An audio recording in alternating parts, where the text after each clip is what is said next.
Olá, amigos, que a paz de Jesus esteja conosco. O Evangelho segundo o Espiritismo tem como objetivo conclamar-nos ao estudo e ao entendimento das palavras de Jesus segundo os ensinamentos da doutrina espírita. Contendo 28 capítulos, 2 deles são dedicados à prece. O capítulo 27, Pedi e obtereis. E o capítulo 28, Coletânea de preces espíritas. A prece, quão importante e necessária ela é em nossa vida.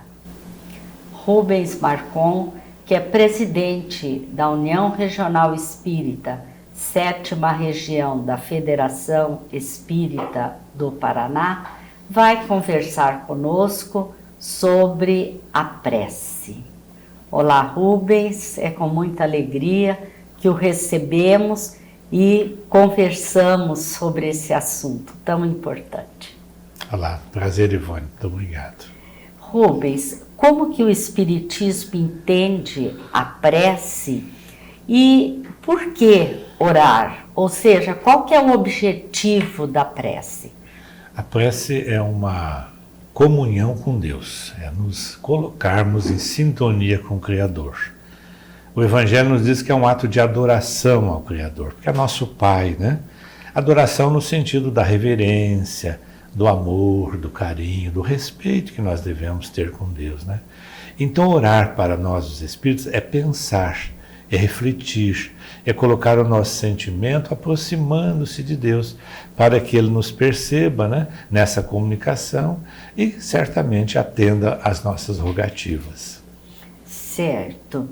E considerando esse conceito da prece, quando oramos, o que nós podemos propor na prece? As propostas são ilimitadas, certamente, né? Mas a doutrina espírita nos conduz e nos orienta para 3 pontos mais relevantes, né? O primeiro deles seria louvar o Criador, no sentido de nós colocarmos sempre o Pai como aquele que é justo, que é bom, que nos ajuda, né? Esse louvor no sentido do respeito com o Criador, né? E também nos orienta para agradecermos as atividades do dia, os nossos compromissos, as nossas tarefas, aquilo que Ele nos proporciona, até mesmo o pão nosso de cada dia, né? E também pedir que nós temos nas nossas necessidades. O que é muito comum em nós outros é pedirmos muito e nem sempre agradecermos e louvarmos o Criador, né? Então também pedir sim para que Ele nos atenda, nos ajude e nos fortaleça.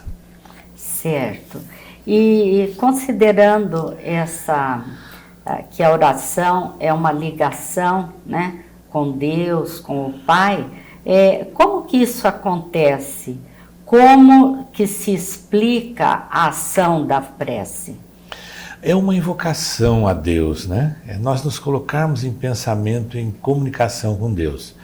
A doutrina espírita vem justamente nos orientar que não é necessário paramentos, não é necessidade objetos materiais, comportamentos, né? O nosso pensamento é a fonte que nos leva, que nos liga ou religa o Criador. Então, pelo pensamento, nós entramos em comunicação com Deus e Ele certamente vai sempre observar a quem a Ele se dirige e também atender às nossas necessidades.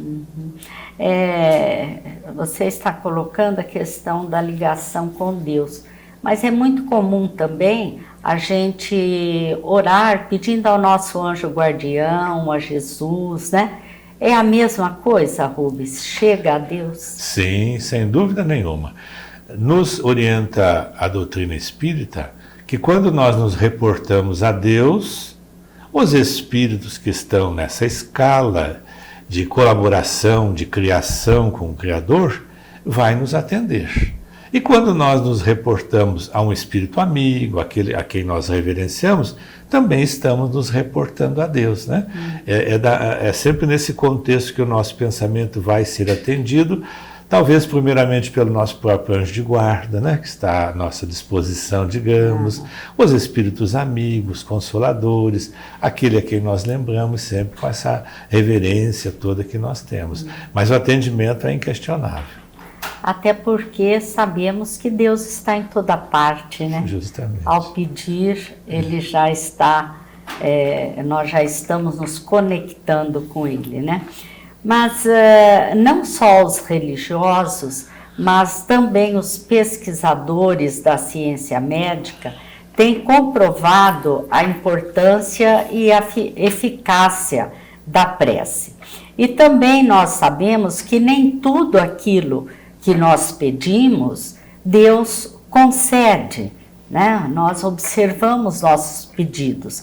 O que Deus concederá aos seus filhos através da prece, o que sempre nos será concedido. É importante essa reflexão, Ivone, porque nós encontramos em São Marcos, importante nós fazermos essa lembrança, no capítulo 11, versículos 24, escreveu assim São Marcos: seja o que pedirdes na prece, crede que obtereis, e concedido vos será o que pedirdes. Encontramos lá em São Marcos. Mas nós, os espíritas, sabemos, na compreensão do estudo da doutrina espírita, que tem processos expiatórios, processos na caminhada evolutiva que nós estamos desenvolvendo, que algumas vezes nós precisamos passar por aqueles processos mais aflitivos, mais dolorosos. Então Deus não vai atender certas súplicas que são aprendizados, são momentos de elevação para as nossas almas. Mas Ele vai abrandar, vai amenizar, vai nos ajudar, né? Então na doutrina espírita, nós aprendemos a pedir a confiança, por exemplo, nas nossas tarefas, nas nossas ações, né? E procurar em Deus os meios de superarmos as nossas dificuldades, o que é muito relevante, né? E um outro aspecto, as boas ideias, os bons pensamentos, né? É importante que nós estejamos sempre com os nossos pensamentos voltados para o bem, para a fraternidade, para as boas ações, né? Para que nós possamos ser ouvidos. Então, tudo que nós pedimos, nós poderemos ser atendidos, mas nem sempre no momento e na hora em que nós o estamos desejando. Mas e da forma, né, Isso, Rubens? exatamente. E da forma. Muito importante realmente nós termos essa consciência, né? Dentro desse conceito, né? Dessa certeza que nós temos de que Deus atende às nossas preces, normalmente nós não oramos só por nós, né? Por quem nós podemos orar, Rubens? Importante essa reflexão, Ivone, porque nós podemos orar sim por nós, nossa família, e por outrem. Esse outrem que o Evangelho coloca é tanto outrem, vivos no corpo físico, como também os vivos que estão livres da matéria, os espíritos livres, né? Porque nós, infelizmente, na nossa sociedade já de longo tempo, temos conceitos religiosos de que se a pessoa foi boa, está num lugar bom.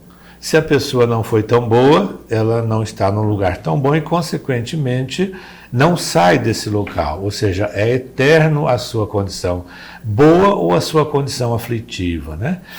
O Espiritismo nos ensina que não, que nós todos somos individualidades, que ao morrermos fisicamente e estarmos no estado de espírito livre, continuamos com os valores e os desvalores que ainda carregamos, né? Então, aqueles que já faleceram, seja pelo suicídio, mortes violentas, morte natural, nossos entes queridos, a prece, nos diz o Evangelho, que é como um orvalho, né, que vem refrigerar as dores, as angústias desses nossos irmãos. Então o Espiritismo, o espírita, faz oração sim, pelos que estão ainda na materialidade, na matéria, mas especialmente também para aplicar o benefício da prece àqueles que já partiram. Rubens, considerando o mecanismo da prece, existe uma maneira de orar que lhe dará maior qualidade? Da mesma forma em que nós estamos expondo essa forma de ação através do pensamento, do nosso sentimento, então independe se eu estou em pé, se eu estou deitado, se eu estou sentado, se eu estou caminhando, né? Se eu estou dirigindo um automóvel, porque é o meu pensamento que vai dirigir-se àquela solicitação, aquele pedido, né? Claro que é relevante se nós pudermos estarmos num ambiente mais aconchegante, mais silencioso, né? Nós vamos sim fazer uma prece, talvez com um sentimento mais intenso, porque o problema está em nós, não está naqueles que recebem as nossas preces, que são espíritos bons, né? Nós é que precisamos desse momento, desse colóquio, para que nós possamos colocar o nosso pensamento, o nosso sentimento de forma que alcance o objetivo. Mas não é o local e nem a forma, estar em pé ou deitado, mas o importante que a doutrina espírita nos traz, Ivone, é que de manhã e à noite é relevante a prece, né?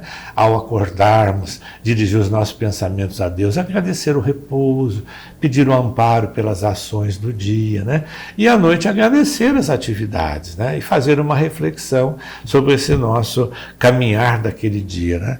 Então, sempre os nossos pedidos devem conter, sim, as graças que nós estamos objetivando com o Criador. E com relação, Rubens, à qualidade da prece?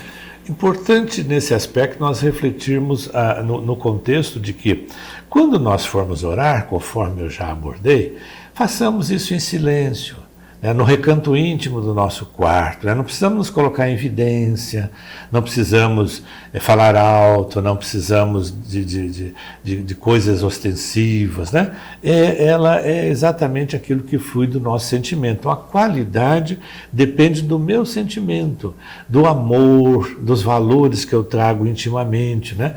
Então, esse secreto não é que eu esteja me escondendo, é no secreto íntimo do meu pensamento, né?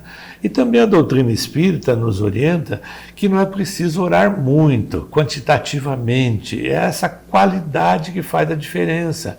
Basta um pensamento, um pronunciamento, né, que vai ao encontro daquilo que nós podemos obter do Criador.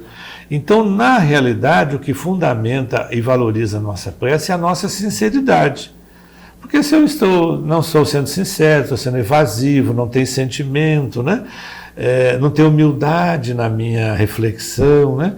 Tanto é que o Evangelho nos coloca que, para orarmos, devemos pedir perdão a Deus, nos isentarmos dos nossos pecados, né? Talvez não consigamos dar até essa profundidade, mas ter esse momento de reflexão é muito importante para que a qualidade emane de nós, porque nós precisamos desenvolver esse potencial. Existe a prática das preces pagas, né? O que o Espiritismo nos diz sobre nós pagarmos para alguém orar pelo outro? O Espiritismo nos diz que cobrar para orar pelo outro é tornar-se um intermediário assalariado. É isso que a doutrina espírita nos diz, né? E ele nos diz também que se Deus nos oferece todos os benefícios graciosamente, nós também devemos oferecer esses benefícios graciosamente aos nossos semelhantes. Porque se é um ato do coração, é um ato de adoração, é um ato de um sentimento para com o nosso semelhante, de amor e de fraternidade, tem que partir do nosso coração. De outra forma, ele não vai alcançar o objetivo que nós estamos nos propondo. Porque nós, aqui no mundo material, ouvimos e até percebemos os gestos dos outros. Mas no campo espiritual, Deus vê o que vai na nossa alma. Se realmente existe ali sinceridade ou não, para que haja realmente um efeito mais intenso ou menos intenso da nossa prece. Então, as preces pagas para os espíritas, elas não atingem o seu objetivo, porque quem as faz, muitas vezes não as faz com sentimento. A prece é algo essencialmente interior, né? Sim. Então, elas nos trazem felicidade, Rubens? E sobremaneira. Somente aquele que não faz uma prece, uma oração, que não vai perceber, né? Mas ela volta ao que eu já falei, diz o Evangelho que a nossa oração é como um refrigério que vem até nós, ao nosso lar, às nossas famílias, aqueles que nós estamos pensando, né? E é importante que a orientação do Evangelho é que a prece é filha primogênita da fé. Veja, então a fé é algo que tem substancialmente que está ligado à minha prece. Senão eu estou fazendo uma prece inócua, vazia, que não tem sustentação. Eu tenho que ter fé, objetivo, né? A quem eu estou recorrendo, por que eu estou recorrendo, a quem eu estou pedindo, né? Então, nesse contexto, diz o Evangelho que a prece será ouvida pelos anjos e eles nos atenderão. A doutrina espírita nos orienta, Rubens, sobre a importância da oração no lar e a realização de o evangelho no lar, essa prática. Você poderia nos falar sobre a prática do evangelho no lar? O evangelho no lar deveria estar em todos os lares, Ivone, indiscutivelmente, né? Eu que sou frequentador, participante da Associação Espírita de Maringá, tem uma campanha que é corriqueira, rotineira, em todas as palestras, né? Justamente orientado àqueles que vêm à casa espírita sobre a importância, a relevância do Evangelho no lar. Então é colocado dessa importância, desses benefícios, pedindo inclusive para que haja um dia, um horário específico. Se a família puder participar, será muito bem-vinda, mas se nós não temos condições familiares, podemos fazer individualmente, sem dúvida nenhuma. Colocar o nosso copo de água para os benefícios, né, da bênção divina na energização da nossa água, né? E nos diz o Evangelho que, nesse momento, o nosso lar é um foco de luz e que as nossas vizinhanças, os nossos amigos do entorno, recebem esse benefício da prece. E nós outros, certamente, conseguimos preservar a paz no lar, a harmonia, né? Conseguimos quebrar aquela rotina das coisas, da materialidade, a correria, o vai e vem, né? Um momento, então, que nós nos colocamos nessa harmonia, que nós conseguimos receber essa bênção divina. É fundamental. Quem não faz, poderia experimentar que certamente vai ter muito sucesso. Uhum. Inclusive, na Associação Espírita, né, você se referiu ao folder, você poderia até mostrar para a gente, né? Um folder orientativo de como realizar, quais as vantagens, o que ler nesse evangelho, né? Inclusive aqueles que tiverem interesse poderão passar na Associação Espírita de Maringá, que fica aqui na Avenida Paissandu, né? 1156, e retirar um folder desse para ter essa orientação sobre o Evangelho no lar. Perfeitamente. Rubens, nós agradecemos imensamente a sua participação, essas orientações, né? Obrigada a todos vocês que nos acompanham e lembrando sempre de que as mensagens do Momento Espírita encontram-se no site momento.com.br, que é um trabalho realizado pela Federação Espírita do Paraná. Muita paz a todos.